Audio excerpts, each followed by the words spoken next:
ত্রিপুরা মাথা আছে। তিন ধরনের সরকার। এই সরকার তিন ইঞ্জিন, আবার ডাবল ইঞ্জিন, কেন্দ্রে আবার বিজেপি সরকার, চারটা ইঞ্জিন। মাথা খারাপ কথা। ত্রিপুরা রাজ্য তো উন্নত হইবার, বেহাল অবস্থা হইবার দরকার। কিন্তু দেখা যায় আমরা রতনমণি, হারবতলি, এই যে সমস্ত এডিসির এলাকার মধ্যে রাস্তাগুলোর অবস্থা কি? এখন আপনারা রাস্তার মধ্যে এসেছেন, যে গাড়ি করে এসেছেন, যে হেঁটে এসেছেন, কি অবস্থা দেখতে পেয়েছেন আপনারা নিজেরা উপলব্ধি করুন। তারা কথায় কথায় বলে 25 বছরে কি করেছে বামফ্রন্ট সরকার। আমার বয়স 32 বছর, আমি 25 বছরের কিছুটা কাহিনী আমি জানি। এই 25 বছর আমি যদি কয়া দেখে আমাদের এই অঞ্চলে কয়া শেষ নাই। স্কুল, রাস্তা, বাজার আপনারা দেখছেন। তাদের আমলে কি হয়েছে? একটা মনঘাট বাজারে একটা স্টল দিতে পারে না। আমাদের এই মনঘাট বাজারে একটা স্টল দিতে পারে না তাদের আমলে। আমার দাদুর নেতৃত্বে আমরা 3টা স্টল দিতাম, চেয়েছিলাম, কিন্তু তাদের ভাগাভাগি, আহারে দিতাম চাইছে হবে বিজেপি, তারা ভাগাভাগি শুরু হয়ে গেছে, জায়গা দখল হয়ে গেছে জোর তাড়াতাড়ি। মনঘাট বাজারে কি একটা অবস্থা চিন্তা করে দেখো। এই বামফ্রন্ট সরকার যদি, সিপিএম 25 বছর যদি, আমাদের এই জিতেন্দ্র চৌধুরী যখন বড় মন্ত্রী ছিল, পাত্তা যদি না দিয়ে যেত, আজকে আমাদের এই বেতাকা লোকাল অঞ্চলের মানুষের কি অবস্থা হতো। রাবার বিক্রি করে আজকে আমরা বাজার করতে হয়। রেগার গাছ নাই। সিপিএম আমলের 100 দিনের মধ্যে প্রায় 120-25 দিন হয়। আমরা দেখেছিলাম রেগা, শুধু রেগা, শুধু কয়েকদিন পরে রেগা, কয়েকদিন পরে রেগা। এখন মানুষ কি কয়? বামফ্রন্ট সরকারের ঠিক ছিল। বামফ্রন্ট সরকারের আমলে অনেক কিছু আমরা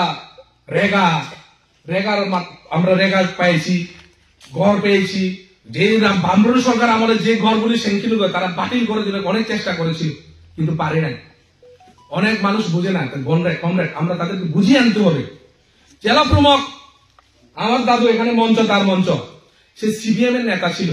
তার একটা নতুন বাড়ি ছিল না, 25 বছর সে নেতা করে গেছে। আপনারা দেখতে পাচ্ছেন, আপনারা গেছেন, চেয়ারম্যান ছিল।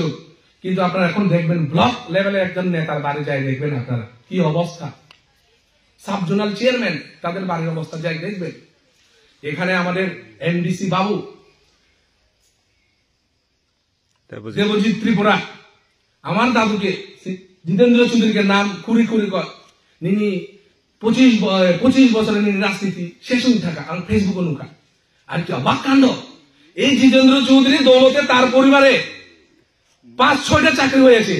সে এখন বলছে জিতেন্দ্র চৌধুরীকে নাম দিয়ে জিতেন বাবু নিনি রাজনীতি পড়ে থাকা। আরে দেবজিৎ ত্রিপুরা তো আমার বন্ধু ছিল, আমি তাদের সাথে আমরা ক্লাসমেট ছিলাম।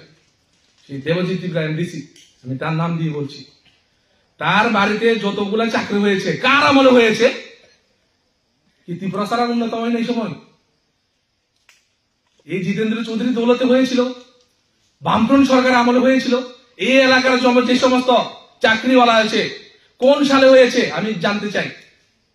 এই বামফ্রন্ট সরকারের আমলে হয়েছিল কি? বিজেপি এসে তো কয়টা চাকরি হয়েছে 7.5 বছরে? গনে গনে আমরা দেখতে পাবো, গনে দিতে পারবো। আপনারা দেখেন, বুঝেন, মানুষকে কিভাবে বুঝিয়ে আমাদের এই বামফ্রন্ট সরকারের পক্ষে আনার কথা আমরা বলতে হবে। কমরেড, এটা বুঝতে হইব। আমরা এখানে এসেছি, সম্মেলন করেছি, বক্তৃতা নিলাম, হবে না। মানুষকে পার্শ্ববর্তী যারা মানুষ হয়েছে, যারা আসতে পারে না, আমরা মেসেজ দিতে হবে। আমরা বুঝতে হবে যে আমাদের বামফ্রন্ট সরকারই ছিল ভালো। আমাদের মাননীয় এমএলএ সাহেব রয়েছেন, কিছু কথা বলে, তারা বলে আপনাদের এমএলএ কথা আপনাদের। আরে সরকার তো আপনাদের, এমএলএ বাবু তো আমাদের সিপিএম এর এমএলএ বাবু তো কাজ করতে চায়। আপনারাই মাথা ব্যথা বিজেপি। সেই কাজ করতে আসলে তারা বাধা। যেমন আজকে এখানে প্রোগ্রাম করতে এসছে, তারা বাধা করছে। কি কারণ? কেন এত ভয়? ত্রিপুরা মাথা আছে, বিজেপি আছে, আইপিএফটি আছে, আপনাদের সরকার, কেন মাথা ভয়? 7.5 বছরের মধ্যে পঞ্চায়েত নির্বাচন করতে পারে না, এত ভয় তাদের কেন? আমি বুবাগ্রাকে আমি জানান দিতে যাই, কেন আপনি যখন এডিসির মধ্যে ক্ষমতা আসার পরে আপনি প্রতিশ্রুতি দিয়েছিলেন যে বছরে এডিসি পুলিশ নিয়োগ হবে, চাকরি দেবে, এডিসির ইয়া হবে, অফিস হবে, ত্রিপুরা উন্নত হবে। আপনারা এখন সরকারে আছেন, ওদিনকার দেখলাম মনুবাজার মশাল মিছিল করছে, বিজেপির বিরুদ্ধে কথা বলছে।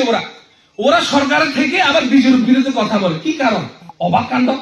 তারা তো সরকারে ছিল, সরকারে থাকার পরে কেন আবার সরকারের বিরুদ্ধে কথা কয়?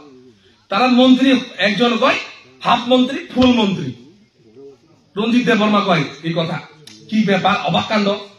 কত ধরনের নাটক আমরা দেখতে পাচ্ছি।